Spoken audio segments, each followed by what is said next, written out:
Our program is about to begin.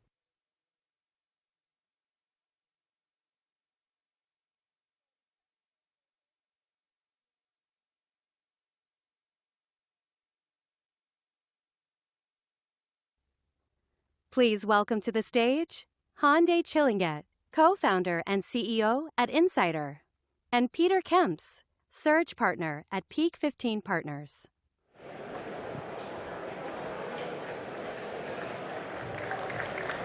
Thank you. Thank you so much, everyone. So today we're going to talk about the 5 lessons that no founder is prepared to when scaling your sales team beyond 100 million. And at Peak 15, formerly known as Sequoia Capital, India, Southeast Asia, we've been very early investors in Insider, so we were kind of like there when these lessons came up. But before we go to those lessons, if you think back about those early days, I think when we invested, you were at about 5 million ARR. What was some of the early advice that you remember from those early days that you've taken with you at that point? Sure. I think those 2 advices were from the very familiar names for you, because one of them is you, and the other one is actually from Shailendra, one of the founders of Peak 15. And there are a couple of conversations really stick to me. When we first started to talk about how to scale a company and how to be a progressive technology and SaaS company. And the first one is actually from Shailendra, and especially about the evolvement of the companies, because everything evolves, right?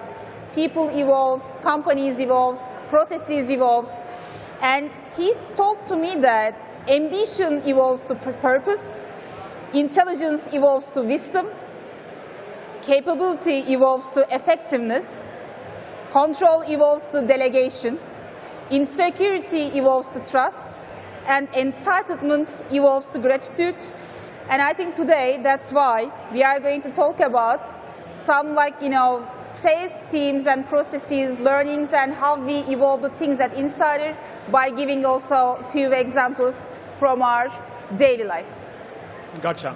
I think interesting, those evolutions are very focused on the founder itself and the persona of a founder. Sure. Today we're talking more about sales.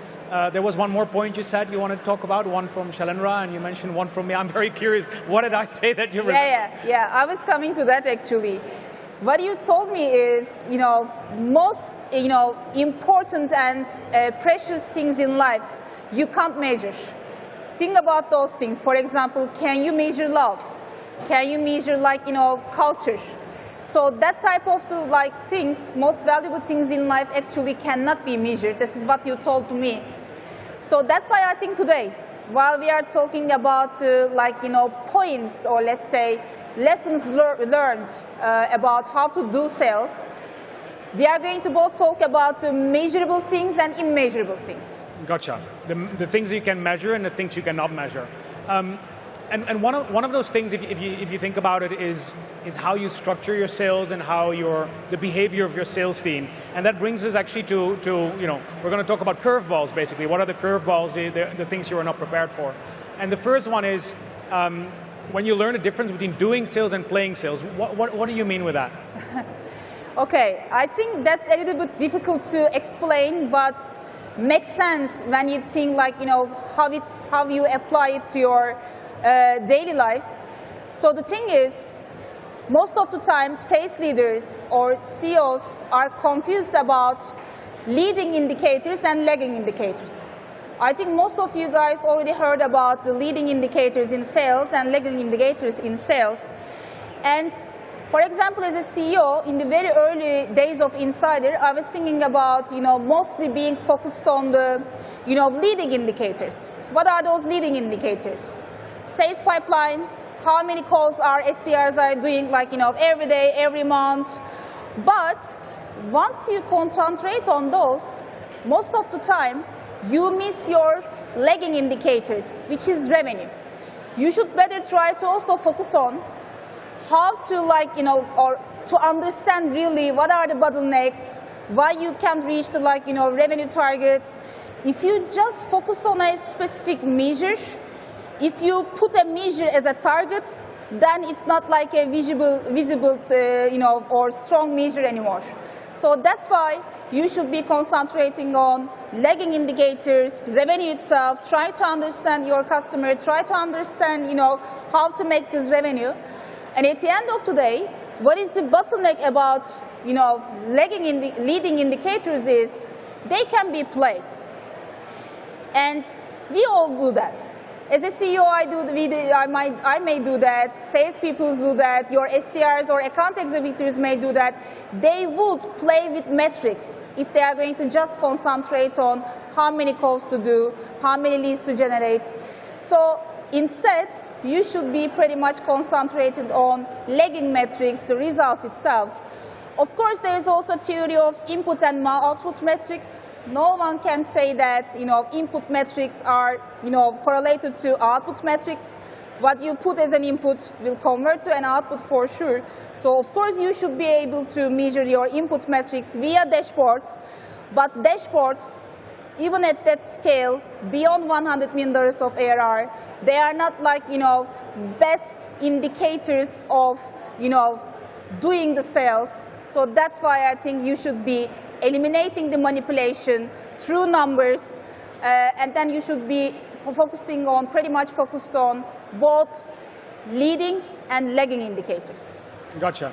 And so you mentioned in there this concept of when you start, it's good to measure something, but when it becomes a target, it stops being a good measure. That's basically Goodhart's law. And if you think about doing sales, in the early days of your journey as a company, in the early days of sales, everyone is working, everyone is hustling, everyone is just doing and closing and executing, but not measuring. And very often that measuring comes later, and it has to be included, it has to be done, but there's this risk in that, which is people start playing it. And you're talking about leading indicators and lagging indicators, measuring that. One thing that we've seen, and obviously we're not a sales organization, but a venture capital firm, so it's different. But even there, when you speak about, for example, portfolio companies, it's very easy to give a rosy picture, just as like a sales guy will give a rosy picture of his or her pipeline. And so even in our culture, there's something that we call Get Real. When we give an update on a company, it's called a Get Real update.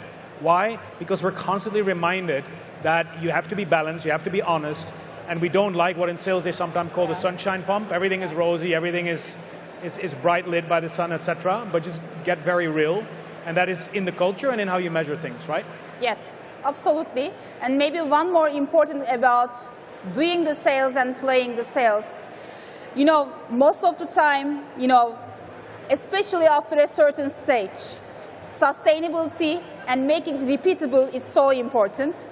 So concentrating on both lagging indicators as well as leading indicators helps you to understand your customers and build really repeatable success in sales. Gotcha. And actually, let's talk about that a bit, because doing sales versus playing sales, some of these things, whether it's culture or how you report or how you structure your dashboard or how you look at leading indicators versus lagging, you want to build that into your sales process. And you want to think about your playbook for doing sales. And structuring that in a repeatable fashion, which is actually what brings us to the next curveball, which is when you realize that toothpaste is the secret to sales success. Now, when I first chatted with you guys about this, I was like, what the hell are you talking about? What's up with toothpaste? So before you talk about how it ties to sales productization, talk about toothpaste and why it's relevant here. Okay, sure. Imagine that you go to a supermarket and you probably see too many options in toothpaste for the toothpaste brands, among the toothpaste brands. Maybe 20, more than 30, whatever.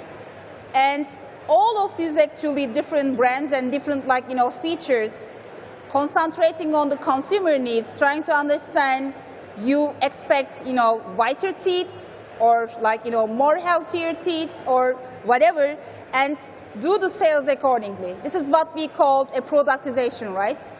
And this concept also works for sales processes. In order to understand, how to optimize your how to optimize your product and how to sell this, how to create different modules, you need to first understand your customer needs, and this is what we called also productization, different modules, different prices with the different features based on your customer segment. So this is actually productization of the sales processes. But we have, we can say that productization through customer insights. I think you are going to say something. Yeah, like, again, basically, if you think about that toothpaste, just to add to that, like 80% of the formula is the same. It's your core product or your core capability. But then you understand your customer segments and you tweak that for each segment. The core is the same, but instead of taking that core product to all customers, and the same thing, you're going to understand your customer, the use cases, the needs, the objectives, and tweak that into something for advanced white, something for sensitive, something complete care, etc. And so what you're saying is, when it comes to your product in SaaS, it's the same, as in, I'm not just taking the same product to everyone, but I tweak that. Is that per use case or per industry sector, or how do you actually do that in SaaS? Mostly, actually, it's created for separate, industries or separate verticals. You actually have this productization approach for the different verticals because it's obvious that airline companies may have different needs or expect different features or create more return on investment from these features. And maybe banking industry has different needs, so generally it's through different verticals. You did this differentiation and productization approach based on the verticals. But I think this approach not only applies to product itself, but it's also for the sales processes. You need to also create kind of a process that's going to be called as product design. Maybe you can have more addition into that. Yeah, listen, like what we see in different portfolio companies is many sales teams do it very differently, but in some you see this sales guy is working on his own deck, and that sales guy is taking this approach, and everyone is doing something different. But kind of like standardizing that, making that repeatable, transparent, is very important. And one of the things I've seen in Insider a lot is you have a very clear process. There's very clear rules about how do you approach your first meeting, how do you prepare for that meeting, what do you do if that meeting goes well, how do you do discovery. Like, I give you an example. Whenever, I've introduced companies to potential prospects, to Hande or to Serhat, your co-founder, and within days, a sales rep would call me and start interviewing me. I'm like, why are you they would be basically interrogating me on everything I know about that customer, because that's part of their playbook, to be extremely prepared before going into that meeting. And the same is true when it comes to sales enablement, which I think many SaaS companies are under-investing on sales enablement, which basically means that your sales rep are doing a lot of stuff themselves, figuring it out themselves, developing their own decks, versus with you guys, your internal sales enablement portal is like nothing I've seen anywhere in our portfolio in terms of how deep that is. And so maybe talk about that. You talk about that, the SDR to AE ratio, how does that tie into this? Yeah. I think in very early days of the companies or for SaaS companies, one of the first questions is being asked is about the ratio of SDR and account executives. But I think one more important question comes in, which is what is the ratio of the enablement and account executive, people and team? Why? Because the sales processes or sales funnel or sales team itself or the success being created becomes more repeatable thanks to the enablement teams. They teach their expertise or they teach their knowledge to your team, the other people, and you need that anyways, because when you hire a new person, they are not maybe generally coming from the SaaS industry, or they don't have enough knowledge about how to do sales in your products. You have your sales engineers, you have your account executives, and then they all need to understand your products, plus how to do better sales. So that's why enablement teams, like a university, constantly and always trying to print and also create the documents which are going to be pretty much insightful and helpful to train your sales teams. And this is always an ongoing process, right? It's not like a one training, two training, three trainings. It's an ongoing process, and your enablement teams should be always fostering your account executives about optimization of the sales. And I think maybe it wasn't given in the introduction, but Insider has offices in about 25 countries, and so the sales teams are very dispersed as well, right? And as you scale to about 100 million, which is where you roughly are, if you're all in your Bay Area office or in a central location, you automatically start emulating each other. But if you're such a distributed organization and you're so global already from day one almost, then this is even more important. But conscious of time, let me move on. So, we talked about doing sales, playing sales, the importance of process, but you can have a wonderful process. You can be doing sales and measuring it at the same time, but ultimately, it's about the people as well. And we've had a lot of conversation about what people do we hire, and this is where I think curveball number 3 comes in. Sorry to interrupt. Yeah. Maybe before the people, I have forgotten to mention one more important thing about, curveball second, which is about, ICP or not to ICP. And I'm going to be very much transparent about this because I still believe that, best CEOs are the most transparent ones. We have a kind of a controversial thoughts about it with Peter regarding the ICP. It's a, never-ending story, right? ICP or not to ICP. To be honest, most of the advices regarding the ICP is you should have your ICP from the very first day, and actually this is what you think, right? Yeah, like when we think about ideal customer profile, we think very much in the early days, we tell companies to make sure that they know where they are, that they can be very pointed and very focused. And which wasn't the case for insiders. Exactly. Because we refused to define our ICP from the very first day, and then we have decided to win the markets. We didn't have any selectivity about choosing our customers. We try to cover all the industries and accelerate the growth, and then be more specific about our ideal customer profiles. Insider is almost 8 years old, at $100 million of ARR, with more than 120 net revenue retention rate, and we just defined our ideal customer profile, guess what, 2 years ago. Yeah. Just 2 years ago. There might not be a right or wrong, there's different approaches, but it's all good. So I was just talking about process and how important that is, but the other point that we talked about is you may have a wonderful process, but ultimately it is the people that you hire, the people that are in your sales teams. And again, this is where you guys have a bit of a different approach or a curveball where you started realizing that top performers are made, not hired. What do you exactly mean with that? Well, if you are going to hire a new person, what you are looking for is, of course, expertise or experience, which is sometimes a disadvantage in technology, because if they are selling in Adobe, if you are selling in Oracle type companies, legacy marketing clouds, they may not be able to sell in your own company because it's a different product, different approach. So, in the very early days, they may not be also very keen to join your company because they don't know you. So that's why instead of trying to bring the A players in the very first days, you find the right people with a right mentality, right culture fit, and then you grow these people through your enablement team, through a sales university. For example, in our company, every week we have 3 universities and lectures that we are running. Every week? Of course, every week. Leadership University, Sales University, and Customer Success University. And we are talking about how to do sales, how to improve your leadership skills. Again, this is also endless journey, leadership. Maybe another session that we should be talking about it. And Customer Success University, that we learn how to really create a value for our customers. So that's why in the very early days of Insider, we try to find the right people with the right mentality, but of course with high potential. That's so important. That's something that you can't compromise from. High potential people. And we train them.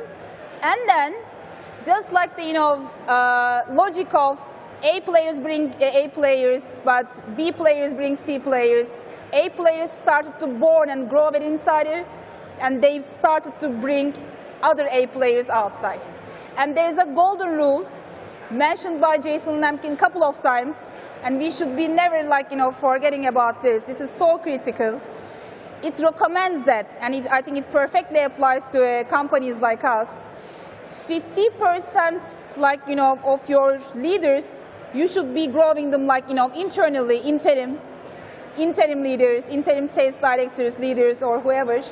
And 50% of your revenue, they should be coming from your existing customer base. I think that's a golden rule. Gotcha, gotcha. And so the debate, because you said that we had a lot of debate about it with you and specifically with Sarah, the co-founder, who's the chief revenue officer as well, is where we often said like, hey, it's good to hire salespeople from companies that have been on a very strong trajectory that are, whether it's the Salesforce or whether it's Slack or whether it's Google or whatever. And the hiring philosophy at Insider has been very different. I would call it you're trying to hire rough gems, and many of them are diamonds in the rough, if you like, and many of them were young, or many of them didn't even have sales experience, but were in customer environments, so previously they were buyers, but all of them needed to be trained. And so all these sales academies have been big. I remember at some stage I was in Kuala Lumpur in Malaysia, where Sarah was doing, I think 5 or 6 days in a row of onboarding. So, if you come to an organization and there's not just like a 2-hour intro and here's your laptop and go out there, but 5, 6 days of role play and training and product training and sales process training and tool training, and like one of the things as an investor we care a lot about is what are your average sales cycles? What is your time to ramp a new salesperson when they come on? And one of the things that we love is when we see sales cycle compression, sales cycles getting shorter, or ramp periods getting shorter. So this onboarding is very, very important. The sales enablement and training to bring these, what you might say are, on paper, might be B players. You turn them into A players. It's all about what you're doing to cultivate, right? Absolutely. What is the North Star metric of SaaS companies nowadays? Think about one metric, North Star metric. What is that? I think net revenue retention. And net revenue, if you look at the clients with a higher lifetime value, you will see that they are the ones who has the strongest onboarding or most successful onboarding. That applies to also people.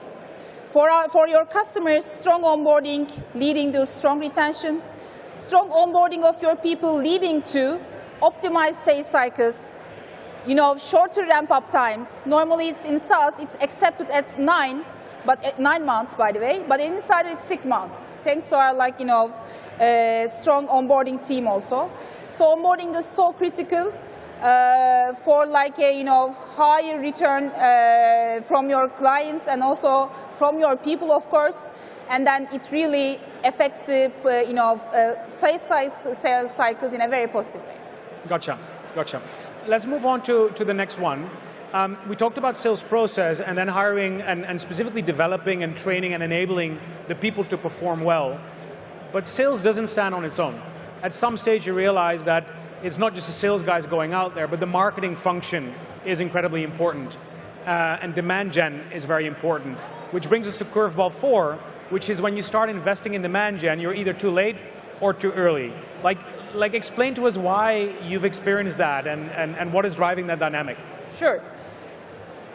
From $100 to $1 million to $100 million of ARR journey, in the very first years, you just very much focused on the sales, because marketing works when you have a proper sales processes, and marketing comes in and it starts to contribute to the demand sales prospects generation and also demand generation.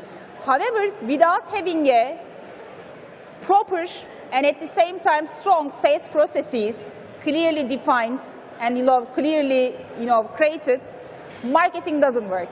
So you don't have to pour money to your marketing in your early stages before I think reaching $30–40 million of ARR. By the way, this scale or this level can change according to the company, but that was the fact about Insider. But you shouldn't be late to take marketing to the game. Otherwise, your branding stays behind of your competitors. And then your demand gen started to not to support the sales. Then sales becomes also a little bit stuck. So that's why it shouldn't be too early. It shouldn't be too late. You should try to understand when a marketing can be a real flywheel, at which scale, and then you are going to see the effect in the, for example, lead generation, marketing will start to foster your, prospects and start to bring like, maybe even 30 or 40% of your, sales leads. Yeah, and that is something we've seen where initially 5 to 10% of sales was driven by marketing, and now it's close to 30 or 40. I think one thing that's interesting as well, when you've experienced it bottom up. As an investor, we've seen it from the metrics down.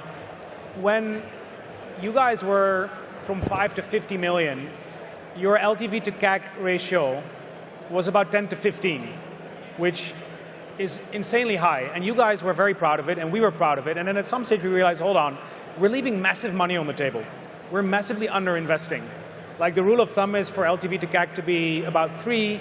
What you love to see is companies that are 4, 5, 6. But anything above that, you're basically saying you're not investing enough. So we said, like, spend more. Like at those days, you guys were also mostly profitable. And so we said, invest more in sales, invest more in marketing, think big. And then during COVID, you organized a conference and like maybe talk about how that happened. Sure. As far as I remember, the idea actually came from you, right? Maybe in those reshape events that we run every year, and almost more than 13,000 people joining from different industries. It's kind of an event that we really shape the industry in terms of like, trends in marketing software, in SaaS. And then I remember that we were discussing whom to invite as a keynote speaker. And I think the idea came from Peter. What about, President Barack Obama, maybe? I cannot claim credit for that. It's no. someone in your team. I wish I could. You have always the mentality of raising the bar. So maybe with the help and support of this mentality, we thought like, why not to invite, President Obama? I sent a letter to him. He liked the story, and you know what? It wasn't like a keynote which decreased our LTV CAC ratios, because we haven't paid anything for that. In life, most of things about, I think, story, like the companies, storyization is so important. When we told him the story, then he accepted to come, because Insider is quite unconventional story. We race from each part of the world and then become global, unlike the other SaaS companies, race from the rest and trying to become global. So that's why he liked the story and he joined us. So sometimes really sky is the limit. Raising the bar mentality is so important. And you should be also working on your branding as well as digital marketing, because when people, especially when you go into the more competitive markets, start to hear about your brands, start to associate it with something, and this will be important to, I think, spend and pour some money on this by accepting the fact that there will be maybe lower LTV CAC ratios, which is acceptable. Yeah, agree. Cool, let's get to the last one. We talked about process and salespeople and marketing and demand generation. But one important thing is, what's actually the role of the founders and the CEOs? And that's the last curveball. When you recognize that a founder quota cannot be delegated, what do you mean with that? And like people often talk about, there's founder sales and then it becomes sales-led, as if at that stage the founder is no longer important in the sales process. But you guys have a different view on that, so maybe share a bit on that. Well, again, this is an unconventional story in many ways, and one of the reasons of that is we are 6 co-founders. I remember one of the panels that's run by Jason a couple of years ago in Suster Europe, and then he was really surprised to hear that, and that was the year that we first met. He was really surprised to hear that we are 6 co-founders. And yes, it's hard to manage, but at the same time, it's so great, because founders' involvement is necessary in all the stages. And one of them is sales. You should have your own invisible quota. And then you, just like Jason mentions always, get into this jet, shake that hand. This human interaction, and especially if you are one of the founders of the company, CEO of the company, personal interaction is going to be pretty much helpful to build this network, and sometimes for the last touch for closing the sales. And most of the time, closing the sales is the most difficult part. That's why it requires lots of co-founders touch.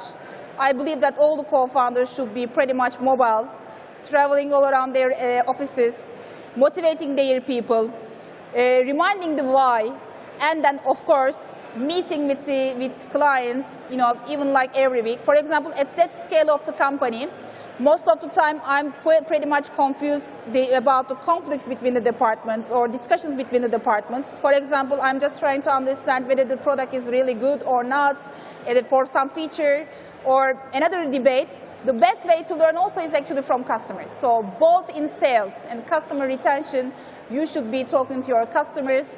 And for closing the sales, you should be having this last touch. Yeah, it's interesting how you talk about that, because I think it's not about taking over from the salespeople. It's not about doing it instead of, but very complementary. And sometimes it's, can you open a door that they can't? Sometimes it's like they've run a sales process, but can you give that last nudge? Yeah. But generally, they say emphasize, but it must be to empathize with customers, to truly understand your customers, which is not just helpful from a sales perspective, but also from a product roadmap perspective, from an overall strategy. And so whenever I, on WhatsApp or otherwise, like ping Hande, like, you know, I wouldn't say 80%, but very often it's, sorry, I'm in a customer meeting. Or Sarah, the co-founder, like still on a weekly basis ask me to intro this customer or endorse somewhere or find a way in, or there's lots of hustle. And we've seen in other companies where at some stage the founders stop hustling, and it's actually a good thing that you guys continue to do that. And I think it's something very human, because think about, you know, people around. If you look at them in face, what you will see, there's a text in here, there's a writing here. What's written there? Make me feel important. They would like to feel important. They should feel important. So get into the chat and check that out. Makes sense. Cool, with that we've covered the 5 curveballs. We have 2 bonus ones, but there's also a mic for Q&A. So maybe let me pause first and see if there's any questions from the audience. There's a mic here, you can go up if you're not too shy and ask questions. If there's no questions, we'll cover 1 or 2 more points. But let me pause for a second, see if anyone wants to ask a question to Hande or myself. Maybe we can, oh, okay, someone is coming. How big is your sales team today? How many sales representatives we have today, right? Yeah. Okay, great question. We have 45 sales representatives today. Let's say account executives. But we are a little bit behind the ideal, like, you know, number, which is an opportunity for us, because it means that if we are going to hire more, I think we can get, like, you know, more new acquisition. We are struggling a lot about, like, you know, hiring, because we are so selective, but that's the current number. And then out of the 45, how are they compensated? Is it on total contract value, or is it on revenue recognition? Sorry, I couldn't hear that. How are they compensated? How are they compensated? What's the compensation, the comp structure? Okay, so they have their, of course, their own base salary, and they have like bonuses, quarterly bonuses based on their, you know, their realizations. But there's also debates, you know, around whether there should be a limitless bonus or, you know, limited bonus. Should they earn more when they sell more, or there should be a limit? It's a discussion nowadays. But in our model, you can call, our sales representatives, account executives will continue to earn, you know, when they continue to sell. And I think this works. This works. And you said realization. You mean a performance against target? And is that target for sales rep purely new ARR, or is it new ARR plus expansion ARR? Yeah, we have also, you know, codes for salespeople, both in new acquisition and expansion MRR. But again, ideally, we should have more expansion managers, because when your base becomes like a really huge, then you need more new people who is pretty much focused on the expansion. So currently, you know, for us, it's a little bit like, you know, combined, but ideally, at that scale, we should start to think about, like, you know, having different people for expansion and also different people just concentrating on the new acquisition. That works better. Before we go to the next question, one sec. Maybe one thing to add. You asked about the number of salespeople. One of the things we found, because we obviously have a portfolio of 400 companies globally, where the number of salespeople that we see in companies coming out of Australia or India or Southeast Asia or whatever, or you guys have most of your people in Turkey, tends to be very small compared to US companies. US companies ram their sales teams much, much faster and very quickly start giving, like there's companies that are in similar ARR scale that have 150 or 200 salespeople, and these guys have about 50. One of the things that we have seen though is when we first invested, average ACV per account was about 25K. Now there's multiple deals that are well over 5 million ACV. And so you see more senior sales folks coming on, you see much larger deals. And so you're obviously trying to do more with very few people. But it also ties in, your cost structure is much lower as well. And so profitable for many, like yesterday, David Sachs and Jason Lemkin were talking about the burn multiple. And like 1 is great, these guys are well below 1. And one of the reasons is like they hire junior folks but then train them. They hire fewer sales folks. We'd love to have more of them, but still. Anyway, let me go to the next one. Hi, Hirosha, founder of Marketrix. I'd like to know now, I mean, you have 6 co-founders, right? So I'm sure initially you have driven a founder-led approach, right? Founder-led sales approach. At what point did you decide, okay, now, because transitioning from a founder-led sales approach to the team of SDRs, at what point do you decide that this transition needs to be made? That was actually not a decision because it was like a must, because from the very first day, I think, as well as the founders, you should start to build your own sales team. I think that's not a decision that you can give on the way, founders selling, or you are going to have like a more sales team-driven sales processes. I believe that from the very first day, you should start to build your own sales team. But that's like something specific to us. It may actually vary according to the company, according to investment. For example, Insider has completed its Series D round a year ago, almost a year ago. And from the very first day, we were pretty much focused on growth, where we had to start to build our sales team. So yes, as founders, we were always involved, but at the same time, we decided to start this building proper sales teams from the very first day. Thank you very much. Thank you very much too. Actually, the viewpoints around that change a lot. Some people say, I read like last week, someone saying like, oh, only start hiring salespeople when you're 10 million ARR. Like, frankly, we have a lot of founders that like are amazing engineers and leaders, but they need help in sales as well, right? And so we often see companies like start hiring their sales team much sooner, but it might still be kind of like founder-led, sales supported. Like one of the key questions we ask is, at what stage do you start closing more than 50% of your deals where the founder has never met the customer or has never been, etc. So it's not as black and white sometimes. Yeah. Hi, the session was very inspiring, especially for women leaders like us. My question is on sales enablement. You said something about productizing sales, and I think he said you have the most amazing sales portal, sales enablement portal. So being in product marketing, I would love to know if you have some best practices or some tips that helped your salespeople productizing your sales. Okay, cool. Let me think about this, but maybe one thing coming to my mind, one of the best practices, our sales enablement team is not, only built or just carrying the mission of training or education of the, our salespeople. They also inspire them in many different ways. When they are doing the sales, sometimes creating like a, little competition around, or just inspiring them, or just creating this vibe, like, who is the winner, which country is the best. They also do lots of work on this. So, salespeople are pretty much competition-driven people, I suppose. So that's why they are trying to create a vibe where countries are competing to each other. And then the winners or the best sales, or highest MRR acquired this month. So that type of also vibe, blended with some creative efforts, I think also increase the inspiration of the sales team. That's the first thing coming to my mind as one of our best practices.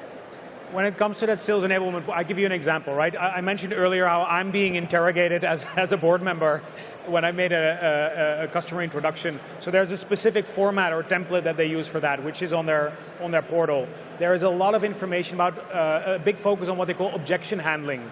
Like if you pitch to a customer and they say, yeah, but what about this or what about that? And so massive training and enablement around objection handling. A lot of stuff around competitor battle cards. But also what I find really interesting is, and when I walk around offices of portfolio companies, you see a lot of salespeople working on decks. One of the things they showed me is almost like, okay, here's the different industries. Here's the 4 or 5 main use cases or pain points. And in that matrix, there was almost like a pitch deck for each of those. So if I go into airline and it's mobile conversion that's an issue, this is the deck. Again, just like the toothpaste, 80% is the same, but the language is different, the case studies are different, the focus on mobile is different, some of the language tying it into business objectives in airline industry are different, versus somewhere where the key issue is cart abandonment in e-commerce, like the deck is different. And so you're trying to make sure that salespeople spend as much time as possible with the customer and not, shoot, where can I find this information? Oh, I need to create this deck, or I need to think about how I deal with that question. All of that is taken care of. If you think about more complex RFPs, what are the RFP templates? If a customer is thinking about running an RFP, I remember at some stage you guys did a very, very detailed white paper on how do you write, like they basically told customers or helped customers building an RFP in marketing automation or in mobile conversion, obviously influencing those customers to ask what you have to offer, which is the smart thing to do. But all of that is part of that enablement. Yeah. Thank you so much. Cheers. Hi Andy, Peter, thanks for all the valuable lessons you share with us. Can you speak up a bit? Okay, here, okay. And I'm very curious, Andy, about how was the process on the beginning, on the early days of Insider. I'm from Brazil, so I know you guys had a strong headquarters there, and you are doing very good in Latin America. And I want to know, in the early days, I know the founding team is from Turkey, so how do you choose region, specific region to build your sales process and your go-to-market strategy, and how to build all of that in a different country, different culture, different people?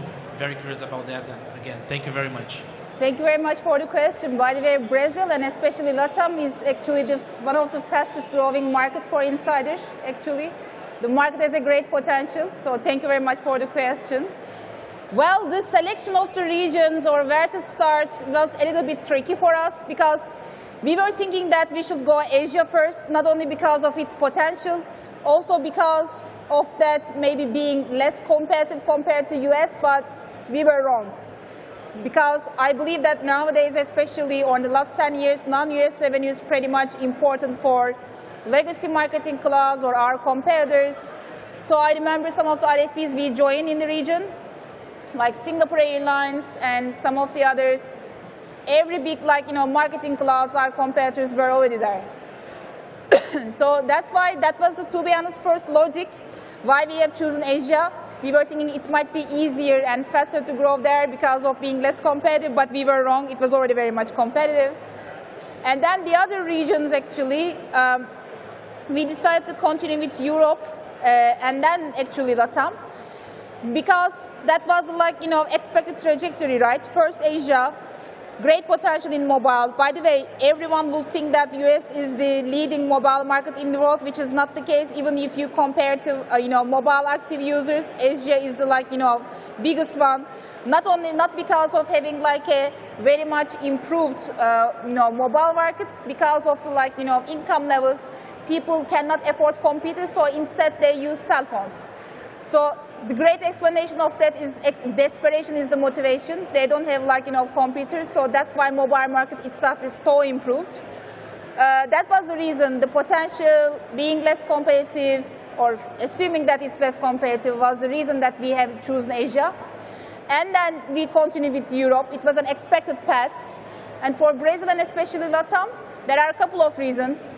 The country and then all the region has a great potential. One of our investors has partners from LATAM. So many reasons came together. This is why we have also followed the whole Americas as our new region for the last 1.5 years almost. So that was the brief story. I'd like to add one thing though, and this is interesting. In Insider, there's a saying called "This is Insider, this is different," and because they approach a lot of things differently. Not a company coming out of Silicon Valley, taking all the standard playbooks, but figuring a lot of things out first principles.